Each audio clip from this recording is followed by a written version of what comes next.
आप लोगों की श्रद्धा धन्य है, आप लोगों का समर्पण धन्य है, आप लोगों की आस्था धन्य है और आप लोग तो बहुत धन्य हैं। इतना कठोर परिश्रम, इतनी धूल उड़ती, इतना श्रम हो जाता, रात तक इतनी मेहनत हो जाती, फिर भी अपनी श्रद्धा और आस्था को डिगने नहीं दे रहे हैं, हटने नहीं दे रहे हैं, भरोसा टूटने नहीं दे रहे हैं। इसी को सच्चा भगवान का भगत कहते हैं।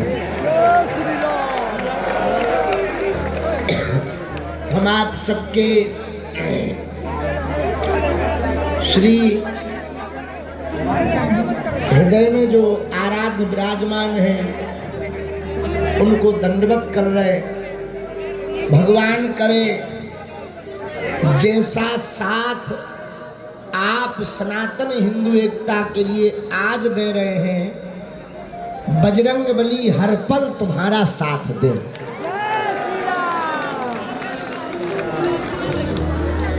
आज की हरे कृष्णा,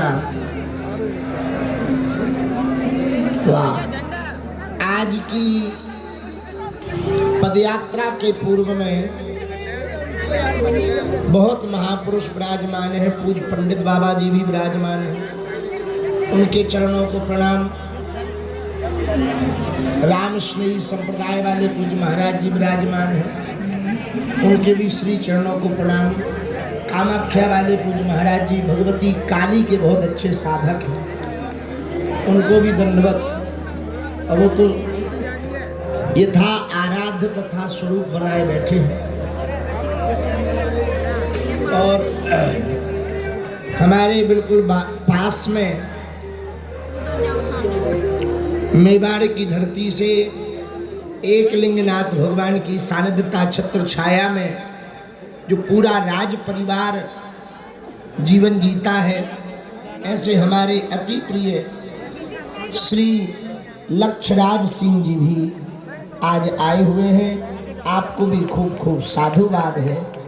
पूरा हरियाणा मंडल, पलवल मंडल, फरीदाबाद, बल्लभगढ़, ब्रिज क्षेत्र, हम लोग आज 15 किलोमीटर की यात्रा करेंगे।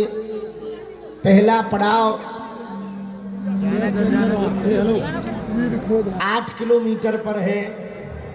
जगह का नाम है पृथला। पृथला में हम लोग दोपहर 12-1 बजे पहुंचकर भोजन पाएंगे, वहां थोड़ी देर विश्राम करेंगे, वहां से फिर पलवल के लिए चल पड़ेंगे। सायंकाल आज पलवल में विश्राम करेंगे। पृथला में दोपहर 12 बजे 1000 सिख समुदायों का जत्था, पूरी संगत आज की पदयात्रा में सम्मिलित होने के लिए आ रही है। आज की पदयात्रा सिखों की गुरुओं की शहादत को स्मरण करते हुए जो 350वां साला चल रहा है, उनके गुरुओं की शहादत के लिए आज की पदयात्रा समर्पित की जाएगी।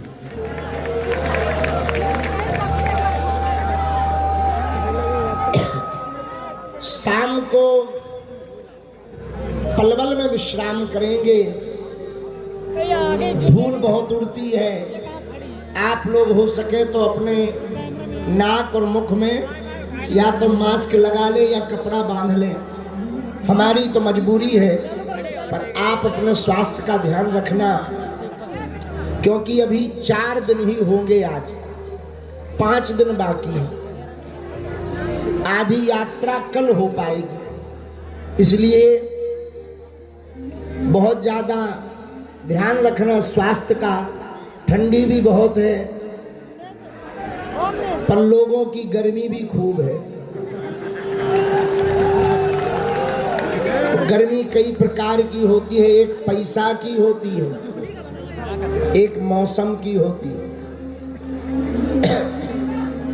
खैर ठंडी तो भगवान की कृपा से भयंकर है,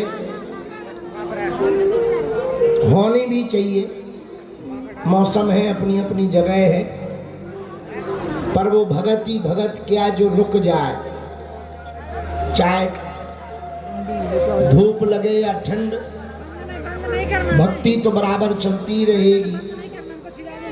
साधन जब तक जो गुरु जी ने दिया है वो तो चलते ही रहेगा।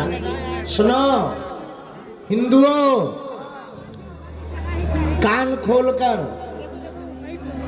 हनुमान जी ने प्रण दिलवाया, हनुमान जी ने ही प्रेरणा दी, हनुमान जी ही बांके बिहारी से मिलने जा रहे, हनुमान जी ही यात्रा करवा रहे, हनुमान जी की ही यात्रा है, हनुमान जी से ही सनातन है, हनुमान जी की ही ये काया है और हनुमान जी की ही ये पूरी माया है।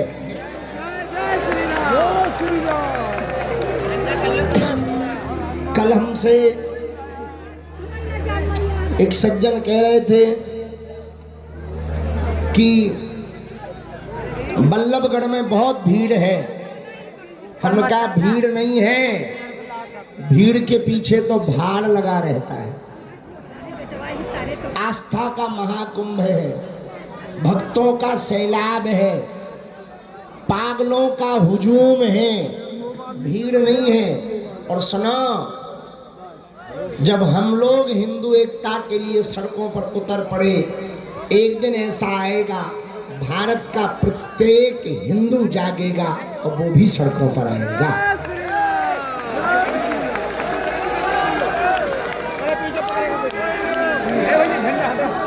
जब जंगल में हाथियों की एकता हो सकती, मोहल्लों में कुत्तों की एकता हो सकती, भारत में जब टोपी वालों की एकता हो सकती, तो तिलक वालों की एकता क्यों नहीं हो सकती?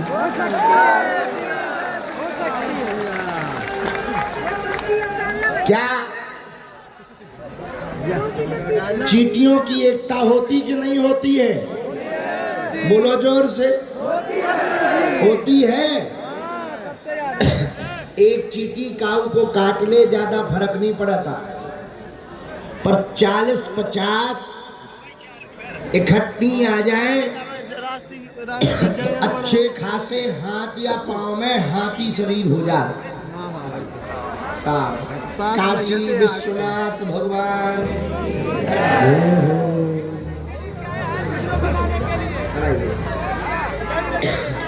लो, भगवान ने बड़ी कृपा की। प्रातः काल में ही विश्वनाथ जी, काशी विश्वनाथ जी के प्रधान सेवक, उनकी छत्र छाया में रहकर श्री विश्वनाथ जी ने जिनको अपने सन्निकटता में उपास्य करने की सामर्थ्यता दी है, ऐसे हमारे श्री काशी विश्वनाथ जी वाले प्रमुख पुजारी जी आज पदयात्रा में आए हुए हैं। दोनों हाथ उठाकर हर हर महादेव बोलकर हर हर महादेव। हाँ, तो हम क्या सुना रहे थे? सुनो, चींटियों में एकता होती कि नहीं होती है? होती है। हाथियों में एकता होती है। हाँ, मोहल्ले में कुत्तों में एक कुत्ता दूसरे मोहल्ले में पहुंच जाए तो पूरे क्षेत्र भर के पड़ जात पाछे। हाँ, तो भगा देते। होती कि नहीं होती? अब हम ये बात कहेंगे तो कई लोगों को मिर्ची लगेगी। क्या हम लोग उनसे गए गुजरे हैं? जब उनमें एकता हो सकती, हाथियों में एकता हो सकती, इस्लामिक देशों में एकता हो सकती, अरब देशों में एकता हो सकती, ईसाई देशों में एकता हो सकती, तो क्या भारत में हिंदुओं में एकता नहीं हो सकती? कल किसी ने बयान दिया कि बाबा नफरती यात्रा कर रहा है।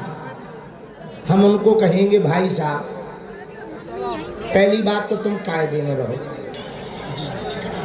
दूसरी बात देश को जगाना, अपनी संस्कृति का प्रचार करना, आर्मी को डोनेशन देने की मांग करना, छुआछूत भेदभाव मुक्त भारत को बनाने का संकल्प लेना। यदि नफरत है तो सही क्या है यही बता दो भाई।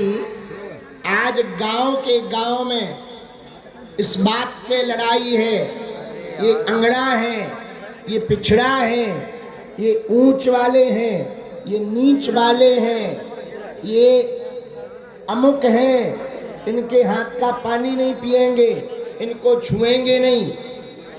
भैया पूरी दुनिया में कहीं श्वेत के खिलाफ लड़ाई हुई, कहीं कालों के खिलाफ लड़ाई हुई, और पूरी दुनिया में ये जो क्रांतियां हुई सिर्फ इसलिए हम भी वही भारत में कहना चाह रहे कि हम न कालों में बटें, न गोरों में बटें, हम न जातियों में बटें, न भाषावाद में बटें, न क्षेत्रवाद में बटें, हम न कास्टवाद में बटें, हम राष्ट्रवाद के साथ रहें। यदि राष्ट्रवाद के साथ रहेंगे, राष्ट्र को सर्वोपरि मानेंगे, तो ही अपना भारत समृद्ध हो पाएगा, वरना भारत को कोई बचा। क्या आप लोग चाहते हो भारत गुलाम हो? क्या आप लोग चाहते हो कि आपकी आने वाली जो पीढ़ी है वो दूसरे मजहब में चली जाए? क्या आप लोग चाहते हो अपने बच्चों के सिर पर टोपी देखना? क्या आप अपने बच्चों को रविवार को भेजना चाहते हो चर्च में? कौन कौन हिंदू चाहता है कि हमारे बच्चे बदल जाएं दूसरे धर्म में?